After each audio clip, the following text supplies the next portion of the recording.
So today we talk about what are the problem that will ask in the previous question. So 2013 के अंदर हमारा पहला question आता है, सभी को ही पढ़िए। क्या कहता है? Derive and explain the working of investment multiplier in the two sector economy. Investor multiplier को डिराइव करिए और उसको एक्सप्लेन करिए।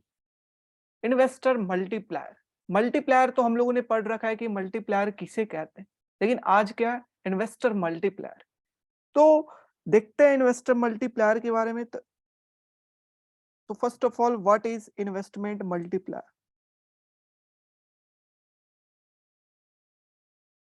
तो अगर मल्टीप्लायर की बात करें तो मल्टीप्लायर किसे कहते हैं? Small M is equal to what? 1/1 - c। This is our multiplier, है ना? मल्टीप्लायर जहां पर सी क्या था? M P C. M P C, this small C is our M P C.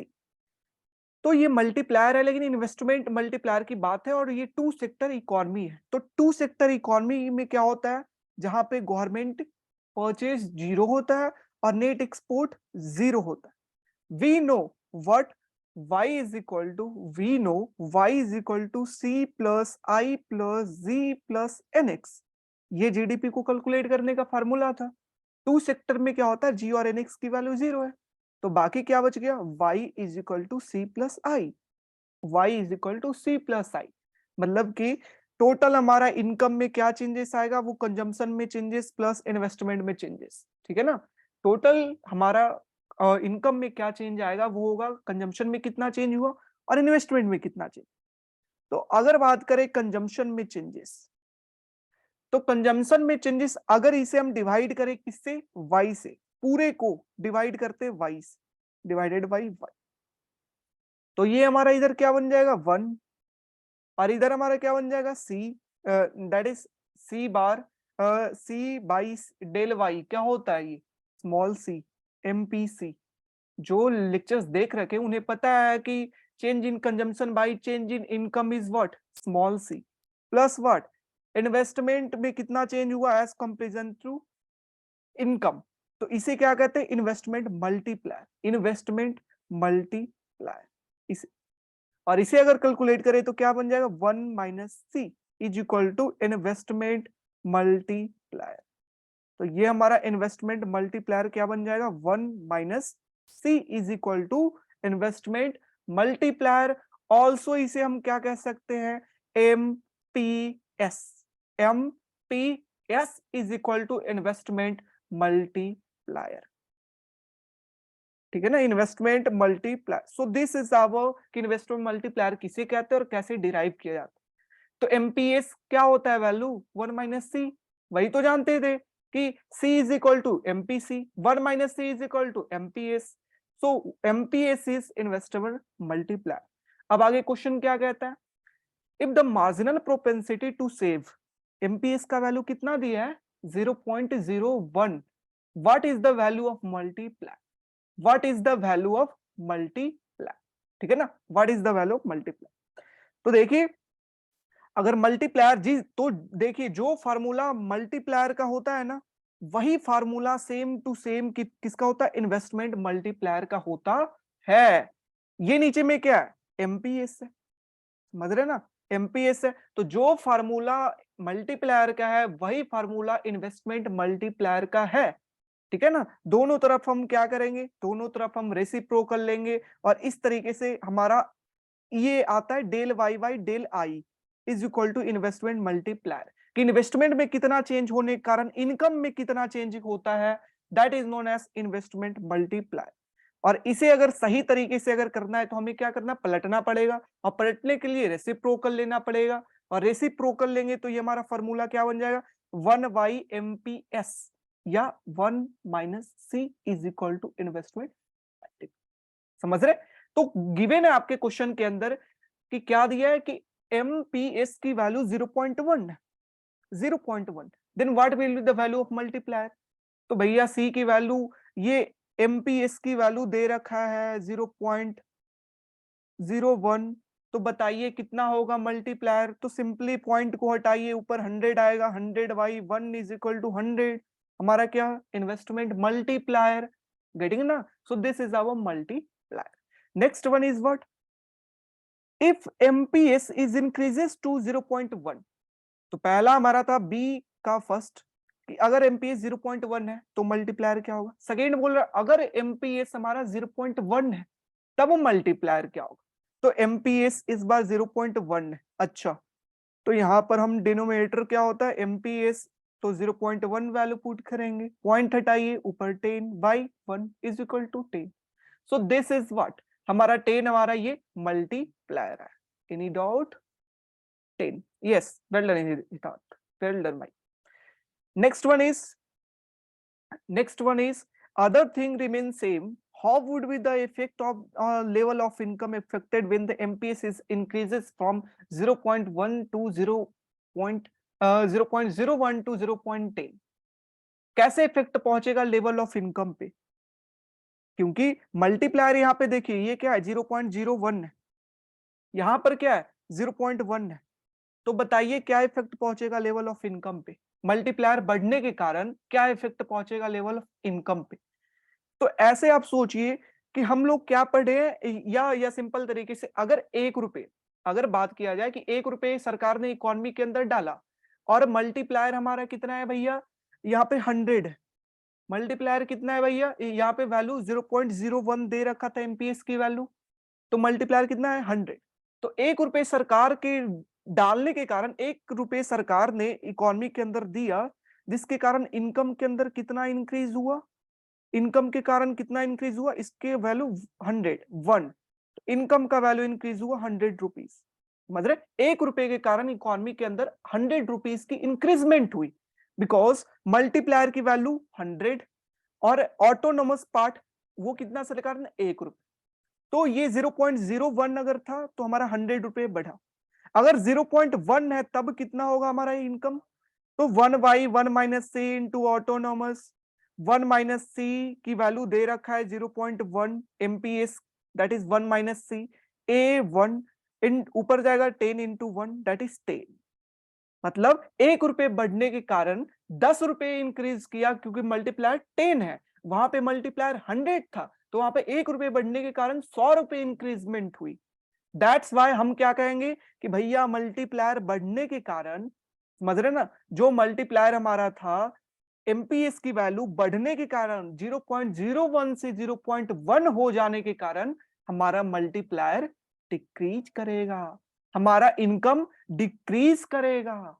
Getting? हमारा मल्टीप्लायर डिक्रीज करेगा, हमारा इनकम डिक्रीज करेगा. फिर से अगर आपको मैं ये समझना है मल्टीप्लायर की फार्मूला क्या होती है, सिंपली बताइए भैया. फार्मूला होती है 1/1 माइनस सी, 1/1 माइनस सी. ये 1 माइनस सी क्या है, MPS.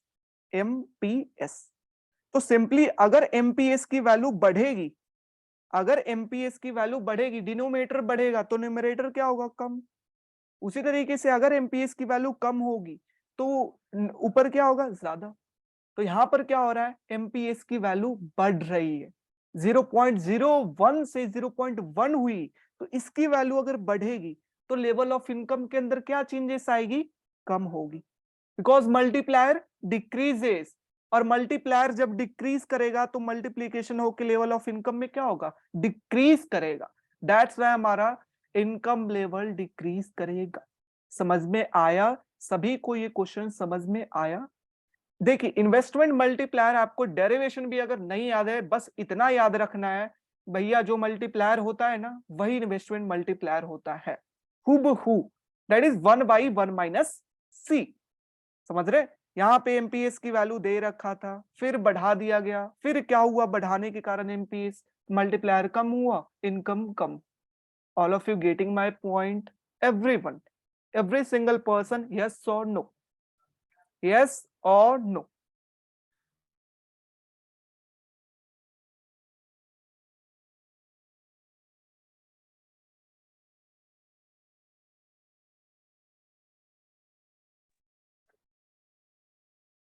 Every single person. Last वाला एक बार और देखो, लास्ट वाला क्या कर रहा है क्वेश्चन, तुम पढ़ो सौरभ. सौरभ कह रहा है कि एमपीएस बढ़ा है क्वेश्चन के अंदर, 0.01 से 0.1 हुआ है. अगर एमपीएस बढ़ेगा भैया तो आप देखिए ना, अगर हम क्या जानते हैं फॉर्मूला मल्टीप्लायर का Saurabh, that is 1 multiplier is equal to 1 by 1 minus C. ये 1 माइनस सी क्या है यार? एमपीएस है। यही तो है, हम लोग क्या पढ़े थे, MPC plus MPS is equal to 1, MPS is equal to C. तो एमपीएस इज इक्वल टू क्या हमारा 1 minus C, so we can write 1 minus MPS. तो एमपीएस की वैल्यू सौरभ बढ़ रहा है, तो मल्टीप्लायर की वैल्यू क्या होगा सौरभ? कम होगा। यही तो है कि एमपीएस की वैल्यू 0.012 0.1 हो गया है, तो मल्टीप्लायर की वैल्यू क्या होगा? डिनोमिनेटर बढ़ेगा तो ऊपर क्या होगा? ओवरऑल वैल्यू कम होगी। अगर मल्टीप्लायर की वैल्यू कम होगी सौरभ, वी नो कि इनकम लेवल में चेंज होने के कारण क्या जानते हैं फॉर्मूला भैया? 1/c इंटू डेल ए, यही तो जानते हैं। इक्विलिब्रियम लेवल, इसकी वैल्यू, अब ये क्या है मल्टीप्लायर, इसकी वैल्यू क्या हो रही है? कम। अब इसकी वैल्यू अगर कम होगी तो इसकी वैल्यू क्या होगी? कम। तो इनकम लेवल क्या होगा? डिक्रीज करेगा। Getting Saurabh? Shubham, Saurabh, getting my point? आगे बढ़ू, next question. Shubham, Saurabh, okay. Next question फिर से आपके 2013 का ही क्वेश्चन है, न्यूमेरिकल। पढ़िए क्वेश्चन सबसे पहले। Difference between final and intermediate goods, this is not numerical, this is theoretical question. Final goods किसे कहते हैं?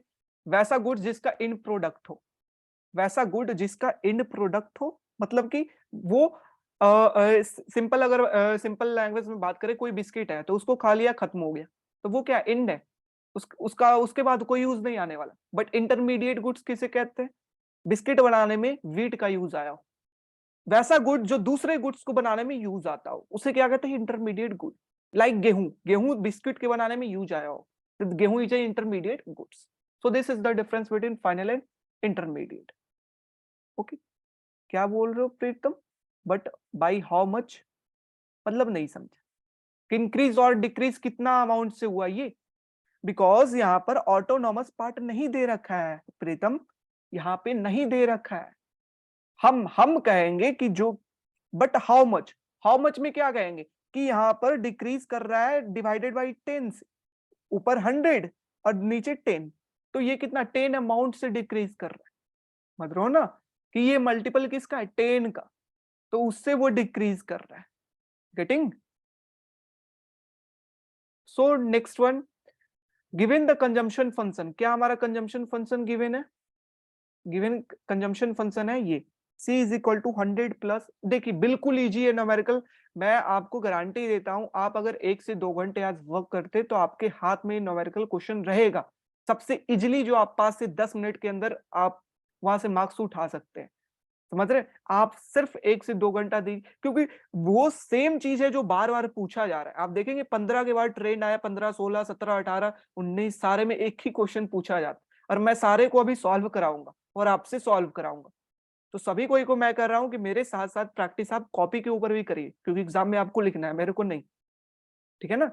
तो क्या दिया है न्यूमेरिकल के अंदर कि गिवन है consumption function, okay, that is given, but what? c is equal to 100 plus 0.95, derive the corresponding saving function।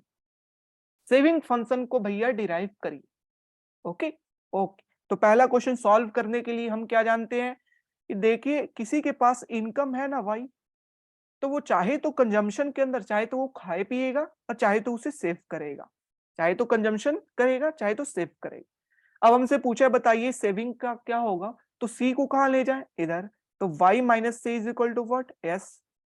Okay, तो c की वैल्यू दे रखा है भैया, g दे रखा है 100 प्लस 0.9y, तो s की वैल्यू हम लोग फाइंड कर लेंगे, कितनी?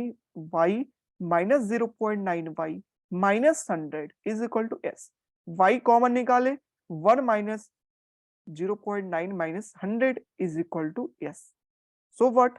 s is equal to minus 100 और ये कितना? प्लस 0.1y, यही तो आएगा हमारा, देख लेना। ठीक है ना? तो दिस इज हमारा सेविंग फंक्शन। इन्वेस्टमेंट मल्टीप्लायर का फॉर्मूला 1 माइनस सी है या 1 बाई, इन्वेस्टमेंट मल्टीप्लायर का फॉर्मूला भैया 1 बाई 1 माइनस सी है, 1 by 1 minus C, not 1 minus C, because यहाँ पे हमारा डेफिनेशन जो है मल्टीप्लायर किसे कहते हैं कि इन्वेस्टमेंट में चेंज होने के कारण इनकम लेवल में कितना चेंज हुआ, कंजम्पशन में चेंज होने के कारण इनकम लेवल में कितना चेंज हुआ, तो कंजम्पशन मल्टीप्लायर। सेविंग में चेंज होने के कारण इनकम में कितना चेंज हुआ, सेविंग मल्टीप्लायर। तो यहाँ पे इन्वेस्टमेंट में चेंज होने के कारण इनकम में कितना चेंज। तो ये देखो हितार्थ, यहाँ पर आई वाई वाई है, आई वाई वाई, समझ रहे हो। तो इसको पलटना होगा हमें, और पलटने के लिए क्या करेंगे हम लोग, रेसिप्रोकल लेंगे, और रेसिप्रोकल लेंगे तो ये सी जो है क्या बनेगा, 1/c, हिटिंग में ना। दैट्स वाई ये यहाँ पर हमारा 1/1 - c होता है। फिर से देखिए, जो भी लोगों को प्रॉब्लम होगा ना, तो जब मैं क्वेश्चन सॉल्व करा रहा हूँ उसके बाद मैं आपको 1 से 2 मिनट दूंगा कि आप पूछ सको, जो भी क्वेश्चन है आप पूछ सको, ठीक है ना। लेकिन दूसरे क्वेश्चन में आ जाने के बाद आप जब पीछे पूछते हो ना, तो ये क्वेश्चन की जो लय है वो टूट जाती है। रियल बात है, जो जो बच्चे पढ़ रहे होंगे या मैं पढ़ा रहा हूँ, तो वो लय टूट जाती है।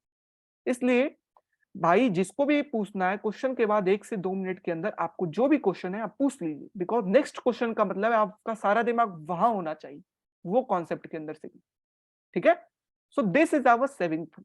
सेविंग फंक्शन हमने निकाल लिया कंजम्पशन फंक्शन से, समझ गए कैसे, सिर्फ y - c कर लेना है, c की वैल्यू पुट करो, आपके सामने value. Next one, what if we assume autonomous investment is 100 crore. Autonomous investment कितना है, 100 करोड़ का। At what level of income saving become equal to the investment. तो क्या बोला है क्वेश्चन, इंग्लिश तो बहुत अच्छा लिखा है, तो इस इंग्लिश को थोड़ा सा गिवन क्या दिया आपको, that is investment level is 100 crore. 100 crore दे दिया, बहुत अच्छी बात है। तो बताइए हमारा, तो बताइए किस लेवल ऑफ इनकम पे, किस लेवल ऑफ इनकम पे वाई पे हमारा इनकम और सेविंग बराबर होगा, इक्वल होगा। कौन सा ऐसा इनकम लेवल होगा जहां पर इनकम और सेविंग बराबर होगा, इक्वल होगा। तो अच्छा आई की वैल्यू दे दिया, हाँ। एस की वैल्यू आपने पता किया कुछ ऊपर से, हाँ। So why we can not put here, yes. So putting the value of S and I, S की वैल्यू 100, एस आई की वैल्यू 100, एस की वैल्यू -100 प्लस 0.1 वाई। बस हमें हमें क्या चाहिए, वाई की वैल्यू चाहिए। तो वाई की वैल्यू के लिए हमें क्या करना होगा, इसे 100 इधर, तो ये 100 plus 100 200 is equal to 0.1 Y. तो y का वैल्यू अगर फाइंड करना है तो कितना, 200 बाई 0.1, पॉइंट हटाइए तो ऊपर 10 आएगा, that is 2000। So this is our y is equal to 2000 crore, समझ रहे हो? तो इन्वेस्टमेंट में अगर 100 करोड़ है, किस किस लेवल ऑफ इनकम पे सेविंग और इन्वेस्टमेंट बराबर होगा, एट 2000 करोड़, समझ रहे हो, जहां पर income is equal to saving होगा। Any problem in this question, any single person, any single person, Gopi है, आयुष है, कार्तिक, सभी कोई, विजय, विशाल, नकुल, खुशी, एवरी, बस एस की सेविंग फंक्शन जानना था, एस जानना था, सी दिया हुआ है, we know Y is equal to C plus S, C की जगह पे पुट करो, सी को उधर लेके कुदकाओ, हमारा एस निकल रहा है। आई की वैल्यू दे रखा है, बोला S is equal to I होना चाहिए, इनकम लेवल क्या हो, एस का पता कर रखा है, आई दिया हुआ है, वहां से वाई की वैल्यू हम कर लेंगे, वाई की वैल्यू हम लोग फाइंड कर लेंगे। आयुष आप लेट से आए भाई, सो प्लीज आई होप कि आप अब तो टाइम पर ज्वाइन करें, प्लीज प्लीज आयुष, ठीक है ना। देखो आयुष, सिंपल ये क्वेश्चन के अंदर आप पढ़ोगे तो कंजम्पशन फंक्शन दिया हुआ रखा था, ठीक है ना, consumption function 100 plus 0.9 Y, saving function पता करना था। वी नो कि इनकम जो है वो चाहे तो कंजम्पशन के अंदर जाएगा, चाहे तो सेविंग के अंदर, चाहे तो आप खाएंगे चाहे तो आप बचाएंगे। तो आपका खाने वाला दिया हुआ था फंक्शन, आपको बचाने वाला फाइंड करना है। तो आप क्या करेंगे, टोटल इनकम माइनस जो आपने खाया है वो करेंगे तो आपका सेव पता चल जाएगा। तो खाया वाला को मैंने माइनस कर दिया, सी दिया हुआ था, तो एस का वैल्यू आ गया। अब पूछा है बताइए भैया y इज इक्वल टू आई किस लेवल ऑफ इनकम पे होगा, और आई की वैल्यू दे रखा है तो आई की वैल्यू को पुट कर दी, एस का आपने बचाने वाला का निकाल रखा था, बस y की वैल्यू को फाइंड कर ली। ओके आयुष, लास्ट वाला फार्मूला बता दो भैया, मतलब इसमें कोई फार्मूला यूज ही नहीं हुआ है सौरभ, क्या फार्मूला यूज हुआ है, किसका formula? y is equal to I plus S.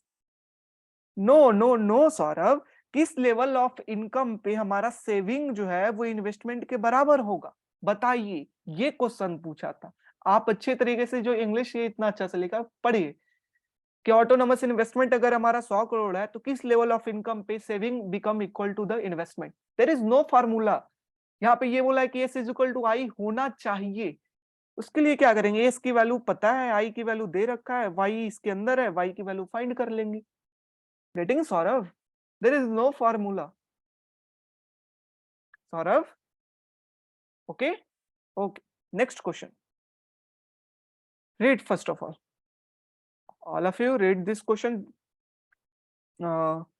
Determine the GDP in the four sector economy with income expenditure approach. तो इनकम एक्सपेंडिचर अप्रोच हम लोग क्या जानते थे? हम लोग जानते थे भैया कि y is equal to C plus I plus G. ये 3 सेक्टर का हो गया। 4 सेक्टर का मतलब ओपन इकोनॉमी, मतलब एनएक्स, मतलब कंजम्पशन भी, इन्वेस्टमेंट भी, गवर्नमेंट स्पेंडिंग भी, और एनएक्स नेट एक्सपोर्ट भी। So this is our what 4 sector economy. तो इसी को आपको एक्सप्लेन करना है कि कंजम्पशन क्या होता है, इन्वेस्टमेंट क्या होता है, गवर्नमेंट स्पेंडिंग क्या होता है, नेट एक्सपोर्ट क्या होता है, सारे को डिफाइन करके आप एक आंसर आप फाइंड कर सकते हैं simply. Next one is if cash reserve ratio is 6%। Cash reserve ratio हम इसे CRR कहेंगे, CRR। कैश रिजर्व रेशियो कितना दिया हुआ है भैया? 6%। एंड इस इनिशियल डिपॉजिट कितना का है? 12,000। What would be the credit creation supply assuming the cash with the public is 0? और डिपॉजिट कितना है? डिपॉजिट कितना कर रखे हैं? 12,000 का। तो बताइए हमारा मनी सप्लाई के अंदर क्या हमारा आएगा? मनी सप्लाई के अंदर क्या चेंजेस आएगा अगर कितना हमारा क्रेडिट मनी सप्लाई होगा? तो इसके लिए एक फॉर्मूला मैं बता दे रहा हूं, आप लोगों को याद कर लीजिए।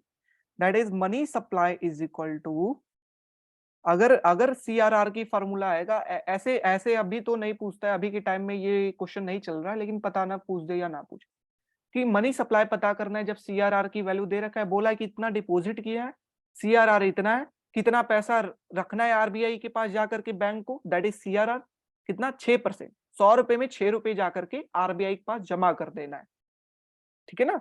तो ये तो बताइए मनी सप्लाई कितना होगा?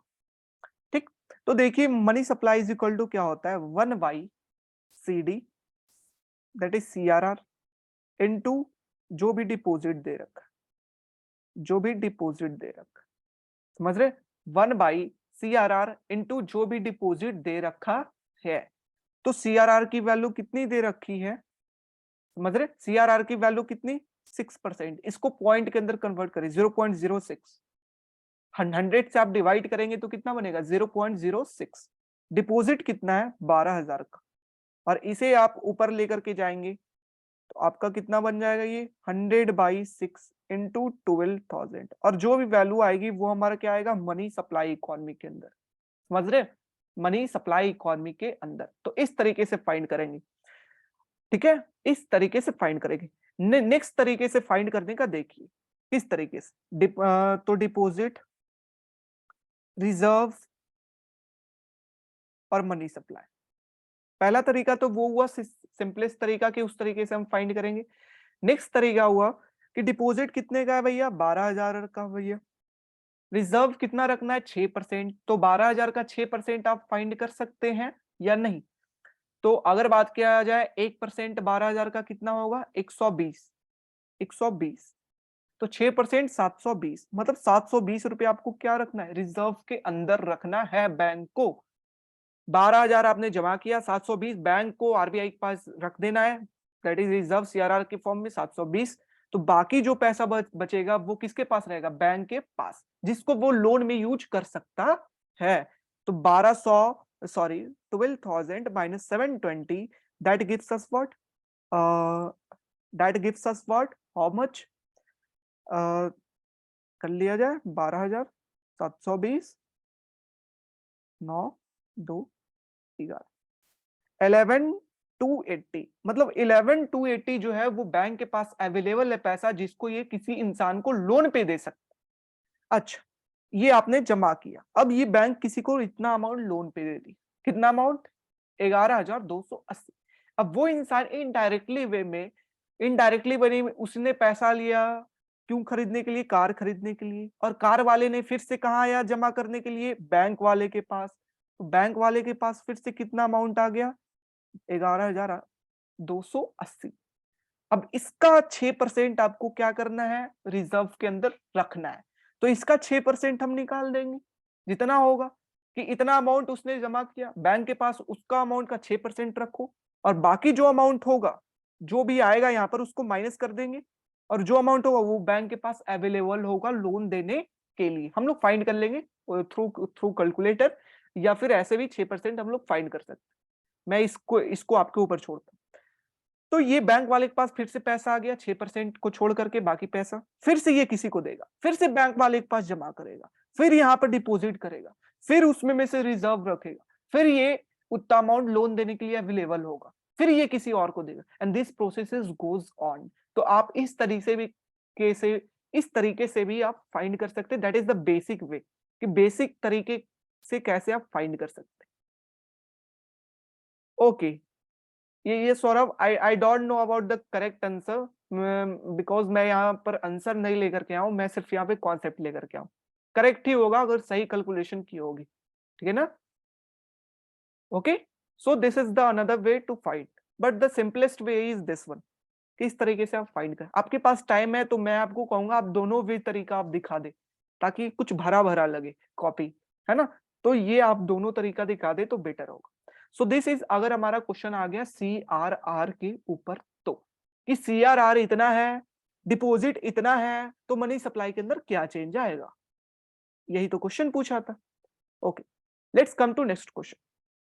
Suppose the consumption function is given, this is the consumption function.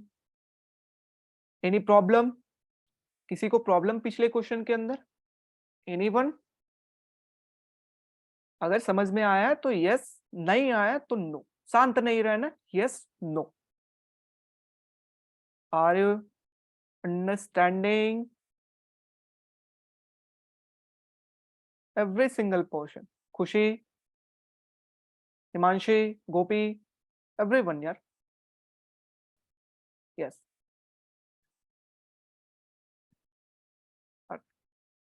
Okay, so this is the question, right? Suppose the consumption function is given under, this is the consumption function, ठीक है?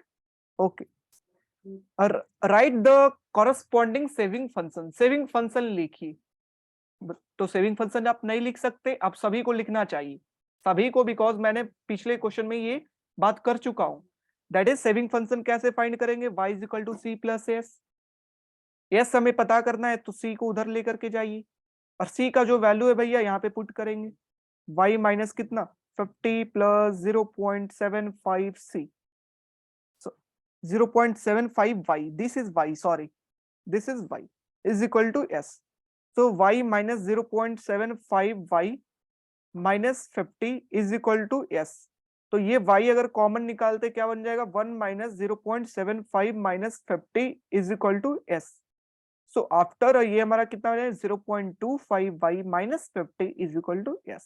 This is our saving function simply, है ना? ये हमारा क्या हुआ? Saving function, yes. Next one is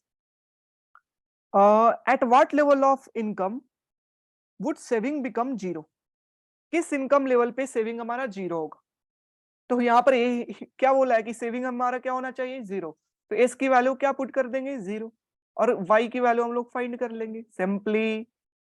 simple simple, जितना चीजों को सिंपल रखिए उतना आपसे अच्छे तरीके से सॉल्व होगा। So y is equal to 50 y 0.25, ठीक है ना? ये ऊपर गया तो 100 पॉइंट से 2 टाइम, सो ये 2 to 100 crore. So 200 crore income level के ऊपर हमारा सेविंग क्या होगा? जीरो होगा। Well done Gopi, well done brother, well done, ठीक है ना? तो 200 करोड़ इनकम के लेवल पे हमारा सेविंग क्या होगा? दैट इज 0 होगा।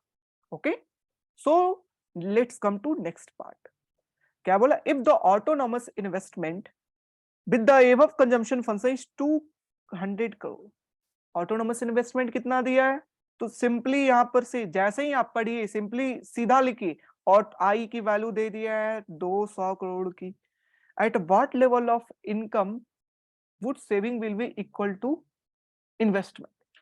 तो किस लेवल ऑफ इनकम पे सेविंग बराबर होगा इन्वेस्टमेंट का, जब आई की वैल्यू दिया हुआ है। So we solve this type of question previously, yes और नो? यस।